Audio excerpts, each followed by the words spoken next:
അഊദു ബില്ലാഹി മിനശ് ശൈത്വാനിർ റജീം. ബിസ്മില്ലാഹിർ റഹ്മാനിർ റഹീം. വളരെ ഖേദത്തോടും വളരെ ദുഃഖത്തോടും കൂടിയാണ് ഇപ്പോൾ ഈ വീഡിയോ ചെയ്യുന്നത്. ഒരുപക്ഷെ തികച്ചും ഒഴിവാക്കാൻ കഴിയുമായിരുന്ന ഒരു ദുരന്തമാണ് കാരിക്കാമണ്ഡപത്ത് സംഭവിച്ചത്. വ്യാജ അക്യുപങ്ചർ ചികിത്സയിലൂടെ ഒരു അമ്മയും നവജാത ശിശുവും കൊല്ലപ്പെട്ട സംഭവം ഈ വ്യാജ മാഫിയക്കെതിരെ, അവർ നടത്തി വരുന്ന സ്കാമുകൾക്കെതിരെ വർഷങ്ങളായി പോരാടിക്കൊണ്ടിരിക്കുന്ന ഒരാളെന്നുള്ള നിലയിൽ ഏതാനും കാര്യങ്ങൾ പൊതുജനങ്ങളുമായിട്ടും നമ്മളെ ഭരിക്കുന്ന നമ്മുടെ ഗവൺമെൻറ്റുമായിട്ടും ഗവൺമെൻറ് രൂപീകരിക്കുന്ന നിയമങ്ങൾ നടപ്പിലാക്കുന്ന നമ്മുടെ ബ്യൂറോക്രസിയുമായിട്ടും എനിക്ക് പറയാനുണ്ട്. ഈ ഒരു മാഫിയയെ, ഈ ഒരു സ്കാമിനെ കുറിച്ച് 2011 മുതൽ തന്നെ എനിക്ക് വ്യക്തമായ അറിവുള്ളതും 2015 ഞാൻ സമാന്തര ചികിത്സാ മേഖലയിൽ നേതൃസ്ഥാനങ്ങളിലേക്ക് വന്ന കാലഘട്ടം മുതൽ ഇവരെ ചോദ്യം ചെയ്യുകയും ഇവർ നടത്തിക്കൊണ്ടിരിക്കുന്ന തട്ടിപ്പുകളെ തുറന്നു കാട്ടുകയും അതിനെ സമാന്തര ചികിത്സാ മേഖലയിലുള്ളവരുടെയും പൊതുജനങ്ങളുടെയും ശ്രദ്ധയിൽപ്പെടുത്തുന്നതിനായി നിരവധി ലേഖനങ്ങളും കുറിപ്പുകളും എഴുതുകയും പ്രസിദ്ധീകരിക്കുകയും ഒക്കെ ചെയ്തിട്ടുള്ള ഒരാളാണ്.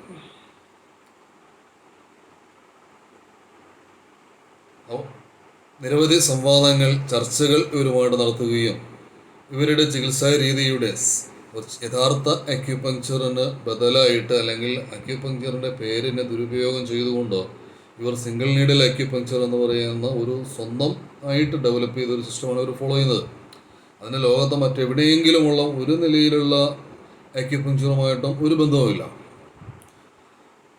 അപ്പോൾ ഇവർ ഒരിക്കലും ഇവരുമായിട്ട് നിരവധി സംവാദങ്ങളും ചർച്ചകളും ഒക്കെ നടത്തിയിട്ടും ഇവർ തിരുത്താൻ തയ്യാറല്ല എന്നുള്ളതിൻ്റെ പേരിൽ 2023 ജനുവരി 8 ബഹുമാനപ്പെട്ട കേരള ഹൈക്കോടതിക്ക് ഞാനൊരു പൊതു താല്പര്യ ഹർജി സമർപ്പിക്കുകയുണ്ടായി. അതിൽ ഞാൻ മെൻഷൻ ചെയ്തിരിക്കുന്ന കാര്യങ്ങൾ നിങ്ങളുടെ മുന്നിൽ വായിക്കാം. അക്യുപങ്ചർ ചികിത്സാ രംഗത്ത് വ്യാജ പഠനവും ഗവൺമെൻറ് അംഗീകൃത Bharat Sevak Samaj, state council, JSS, skill development of India തുടങ്ങിയ ഇൻസ്റ്റിറ്റ്യൂഷനുകളുടെ സർട്ടിഫിക്കറ്റുകളും നൽകപ്പെടുന്നത് സംബന്ധിച്ച് നമ്മുടെ രാജ്യം സ്വതന്ത്രമാകുമ്പോൾ രാജ്യത്തെ റൂറൽ ആൻഡ് റിമോട്ട് ഏരിയകളിൽ നിന്നുൾപ്പെടെയുള്ള വിജ്ഞാനങ്ങളെ പരിപോഷിപ്പിക്കുകയും സ്കിൽഡ് പേഴ്സൺസിനെ സർട്ടിഫൈ ചെയ്ത് മുഖ്യധാരയിലേക്ക് കൊണ്ടുവരികയും ചെയ്യുക എന്ന ഉദ്ദേശത്തോടെ രാജ്യത്തിൻ്റെ ആദരണീയനായ ആദ്യ പ്രധാനമന്ത്രി ശ്രീ ജവഹർലാൽ നെഹ്റു കേന്ദ്ര മാനവവിഭവശേഷി മന്ത്രാലയത്തിന് കീഴിൽ ആരംഭിച്ച ഇൻസ്റ്റിറ്റ്യൂഷനാണ് ഭാരത് സേവക് സമാജ്. മുകളിൽ മെൻഷൻ ചെയ്തിട്ടുള്ള മറ്റ് ഇൻസ്റ്റിറ്റ്യൂഷനുകളും സമാന ലക്ഷ്യങ്ങളോടെ ഈ മന്ത്രാലയത്തിന് കീഴിൽ പിൽക്കാലത്ത് രൂപം നൽകപ്പെട്ടിട്ടുള്ളതാണ്.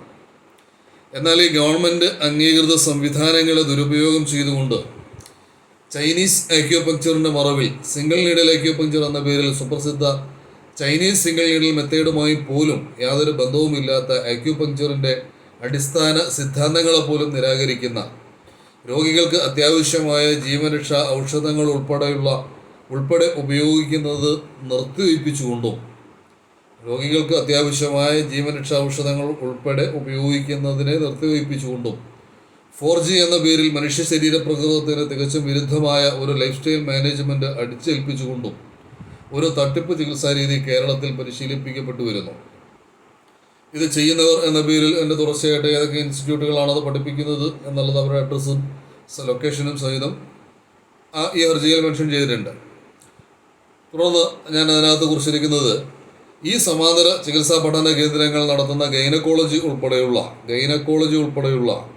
വിദ്യാഭ്യാസ തട്ടിപ്പുകൾക്കും പരീക്ഷകൾ നടത്തുന്നതിലും പരീക്ഷകൾക്ക് മേൽനോട്ടം വഹിക്കുന്നതിലും പേപ്പർ വാല്യുവേഷൻ നടത്തുന്നതിലും അക്രഡിറ്റഡ് സ്ഥാപനങ്ങളുടെ നിലവാരവും സിലബസും സമയബന്ധിതമായി പരിശോധിക്കുന്നതിലുള്ള ഇവർ അഫിലിയേറ്റ് ചെയ്തിരിക്കുന്ന Bharat Sevak Samaj, state council, JSS, skill development authority of India എന്നിവരുടെ കോഴ്സ് നടത്തിപ്പിലെ വീഴ്ചകൾക്കെതിരെയുമാണ് ഈ ഹർജി. 2021 കേരള മെഡിക്കൽ പ്രാക്ടീഷണേഴ്സ് ആക്ട് പ്രകാരം ഗൈനക്കോളജിയിൽ മോഡേൺ മെഡിസിൻ അല്ലാതെ, അലോപ്പതിക്ക് അല്ലാതെ പരിശീലനം നൽകാൻ പാടില്ല എന്നതാണ്. ഇനി മേൽപ്പറഞ്ഞ സ്ഥാപനങ്ങളിലെ ഒരു വർഷ ഡിപ്ലോമ, മാസ്റ്റർ ഡിപ്ലോമ കോഴ്സുകൾക്ക് വെറും 10-12 ദിവസത്തെ ക്ലാസ്സുകൾ മാത്രമാണ് നൽകപ്പെടുന്നത്. കുട്ടികൾക്ക് പഠിക്കാൻ അംഗീകൃത സിലബസോ ടെക്സ്റ്റുകളോ നൽകപ്പെടുന്നില്ല. ചില സ്ഥാപനങ്ങൾ പഠിതാക്കളെ നോട്ട്സ് എഴുതിയെടുക്കുന്നതിൽ നിന്ന് പോലും തടയുന്നു. കൂടാതെ സ്ഥാപനവുമായി ഒരു ബന്ധവുമില്ലാത്ത ആളുകൾക്കും ഭീമമായ തുകകൾ വാങ്ങി ഇവർ സർട്ടിഫിക്കറ്റുകൾ ഇഷ്യൂ ചെയ്യുന്നുണ്ട്.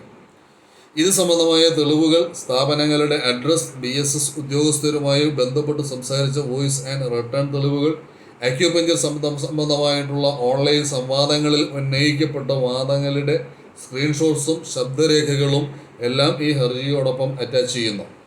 കാരണം മെയിൽ വഴിയാണ് ഈ ഹർജി അയച്ചത്. അതുകൊണ്ട് തന്നെ ഇതെല്ലാം തന്നെ അതിൽ ഉൾപ്പെടുത്തി അയക്കാൻ വളരെ സൗകര്യപ്രദമായിട്ട് ചെയ്തിട്ടുണ്ട്. അതെല്ലാം തന്നെ ഉൾപ്പെടുത്തിയാണ് അയച്ചിരിക്കുന്നത്. കഴിഞ്ഞ 10 വർഷങ്ങൾക്കിടയിൽ കേരളത്തിൽ BSS, stud council, JSS, skill development authority of India തുടങ്ങിയ സ്ഥാപനങ്ങൾ നൽകിയ അക്യുപഞ്ചർ സർട്ടിഫിക്കറ്റുകളെക്കുറിച്ചും അക്രഡിറ്റഡ് സ്ഥാപനങ്ങൾ നടത്തുന്ന കോഴ്സുകളെ സംബന്ധിച്ചും ബഹുമാനപ്പെട്ട കോടതിക്ക് നേരിട്ട് ബോധ്യപ്പെടുത്തുന്നതിലേക്കായി അമിക്കസ് ക്യൂറിയെ നിയമിക്കണം എന്നുകൂടി അപേക്ഷിക്കുന്നു. കഴിഞ്ഞ 5 വർഷത്തിലേറെയായി അംഗീകൃത അക്യുപഞ്ചർ ചികിത്സ പ്രാക്ടീസ് ചെയ്യുന്ന ഒരാളെന്ന നിലയിലും 5 വർഷത്തിലേറെയായി സമാന്തര ചികിത്സാ രംഗത്ത് വിവിധ സംഘടനകളിൽ അംഗമായിരുന്നതിൻ്റെയും ഒന്നിലധികം സംഘടനകളിൽ പ്രസിഡന്റ് സ്ഥാനത്തിരുന്നു കൊണ്ട് നയിച്ചതിൻ്റെയും അനുഭവങ്ങളുടെ വെളിച്ചത്തിൽ പൂർണ്ണ ബോധ്യത്തോടെയും സത്യസന്ധമായുമാണ് ഈ ഹർജി ബഹുമാനപ്പെട്ട കോടതിയുടെ പരിഗണനയ്ക്കായി സമർപ്പിച്ചിരിക്കുന്നത്. ഈ സ്ഥാപനങ്ങളെയും അവർ നടത്തുന്ന കോഴ്സുകളെയും ബഹുമാനപ്പെട്ട കോടതി നേരിട്ട് പരിശോധനാ വിധേയമാക്കണമെന്നും ഇവർ നടത്തിക്കൊണ്ടിരിക്കുന്ന നിയമവിരുദ്ധ പ്രവർത്തനങ്ങൾ തടയണമെന്നും വിനീതമായി അപേക്ഷിക്കുന്നു. ഹർജിയുടെ കുറച്ച് ഭാഗങ്ങൾ കൂടി ബാക്കിയുണ്ട്. ഇത്രയുമാണ് അതിൻ്റെ രത്നച്ചുരുക്കം എന്ന് പറയുന്നത്.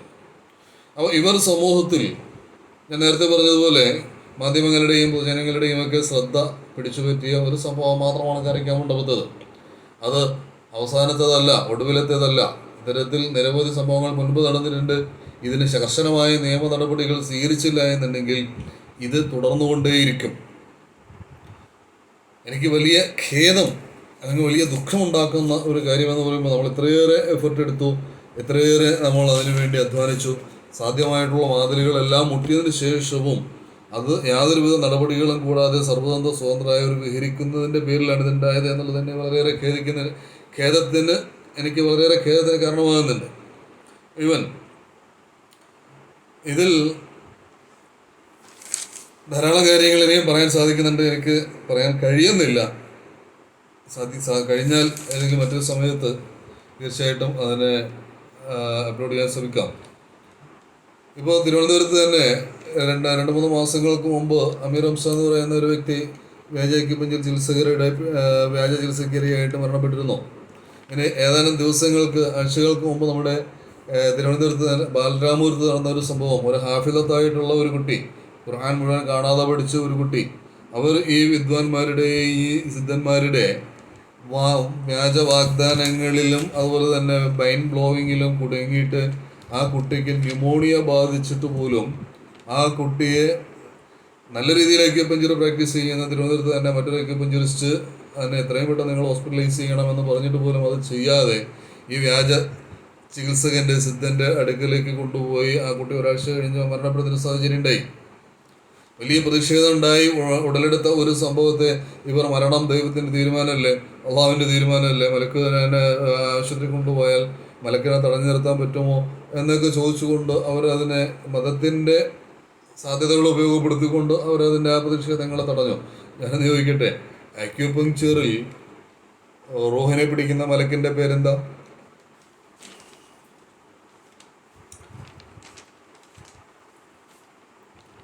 ചൈനയിൽ റൂഹിനെ പിടിക്കുന്ന മലക്കിൻ്റെ പേരെന്താ? അപ്പം നമ്മൾ ഒരു ചൈനീസ് ചികിത്സാ രീതി നമ്മൾ പ്രാക്ടീസ് ചെയ്യുകയും നമ്മൾ അതിൽ വരുന്ന പാകപ്പിഴകളെ നമ്മൾ മതത്തിൻ്റെ സാധ്യതകളെ ഉപയോഗപ്പെടുത്തിക്കൊണ്ട് നമ്മൾ അതിനെ ഇല്ലാതാക്കുകയും ചെയ്യാന്ന് പറയുന്നത് തികച്ചും തെറ്റാണ്. അങ്ങനെയാണെന്നുണ്ടെങ്കിൽ പിന്നെ അക്യുപഞ്ചർ ഇവർ ചെയ്യുന്ന ചികിത്സയുടെയും ആവശ്യമില്ലല്ലോ. രോഗങ്ങൾ അള്ളാഹുവിൻ്റെ നിശ്ചയപ്രകാരം വരുന്നതാണ് എന്ന് നിശ്ചയിച്ച് തന്നെ ചികിത്സിക്കേണ്ട ആവശ്യമില്ലല്ലോ. അപ്പോൾ ഇത്തരം തെറ്റായ അവകാശവാദങ്ങളും തെറ്റായ സമീപന രീതികളും കൊണ്ട് ഇവർ തികച്ചും ഒരു മാഫിയ അധിഷ്ഠിതമായിട്ടുള്ള ഒരു ചികിത്സ അവർ പിന്തുടരുകയും എന്നാൽ അതിൽ വരുന്ന പാകപ്പിഴകളെ മറച്ചു വെക്കാൻ വേണ്ടി, അതിനെ പൊതുജനങ്ങൾക്കിടയിൽ ചർച്ച ചെയ്യപ്പെടാതിരിക്കാൻ വേണ്ടി, അതിലൂടെ ഉടലെടുക്കുന്ന പ്രതിഷേധങ്ങളെ ഇല്ലാതാക്കാൻ വേണ്ടി അവർ മതത്തിൻ്റെ സാധ്യതകളെ ഉപയോഗിക്കുകയുമാണ് ചെയ്യുന്നത്. അതോടൊപ്പം തന്നെ പലപ്പോഴും ഇവർ അക്യുപങ്ക്ചറിനെ ഒരു ഇസ്ലാമിക ചികിത്സാ രീതി എന്നുള്ള നിലയിൽ പ്രചരിപ്പിക്കലുണ്ട്. പണ്ടൊക്കെ ആണെങ്കിൽ ഇവരുടെ ക്ലാസ്സുകളുടെ ഇവർ തന്നെ അപ്ലോഡ് ചെയ്തിട്ടുള്ള വീഡിയോകൾ കണ്ടു കഴിഞ്ഞാൽ പലപ്പോഴും മതപ്രസംഗം പറയുന്നത് പോലെ തോന്നും. ഖുർആൻ ആയത്തുകളും ഹദീസുകളൊക്കെ ഓതി ഒരുപക്ഷെ ഞങ്ങളുടെയൊക്കെ ദീർഘകാലമായിട്ടുള്ള പ്രതിഷേധങ്ങളും ചോദ്യം ചെയ്യലുകളും കൊണ്ടാവാം ഇപ്പോഴത്തെ ക്ലാസ്സുകളിൽ പ്രത്യക്ഷത്തിൽ അവർ എടുക്കുന്ന ക്ലാസ്സുകളിൽ അത് കാണാറില്ല. എന്നാൽ അവർ എന്തെങ്കിലും ഒരു ആപത്ത് സംഭവിച്ചു കഴിഞ്ഞാൽ അവർ ആ മതത്തിൻ്റെ സാധ്യതകളെ ഉപയോഗപ്പെടുത്തിക്കൊണ്ട് അവർ ആ പ്രതിഷേധങ്ങളെ ഇല്ലാതാക്കുകയും ചെയ്യുന്നുണ്ട്. കൂടുതലൊന്നും എനിക്ക് സംസാരിക്കാൻ എനിക്ക് കഴിയുന്നില്ല. ഈ ഒരു വിഷയം അത്രയേറെ എന്നെ മാനസികമായിട്ട് പ്രയാസപ്പെടുത്തുകയും തകർക്കുകയും ചെയ്തിട്ടുണ്ട് എന്ന് വേണമെങ്കിൽ പറയാം. ആയാലും ഗവൺമെൻറ്റിനോട് എനിക്ക് പറയാനുള്ളത്, കേരളത്തിലെ നിലവിലെ നിയമങ്ങൾ പ്രകാരം കേരള മെഡിക്കൽ പ്രാക്ടീഷണേഴ്സ് ആക്ട് പ്രകാരമായിരുന്നാലും അല്ലെങ്കിൽ കേരള പബ്ലിക് ഹെൽത്ത് ആക്ട് പ്രകാരമായിരുന്നാലും ICM ഇന്ത്യൻ മെഡിക്കൽ കൗൺസിലിൻ്റെ നിയമങ്ങൾ പ്രകാരമായിരുന്നാലും തീർച്ചയായിട്ടും ഇതിന് നടപടിയെടുക്കാൻ നിങ്ങൾ തയ്യാറാണെങ്കിൽ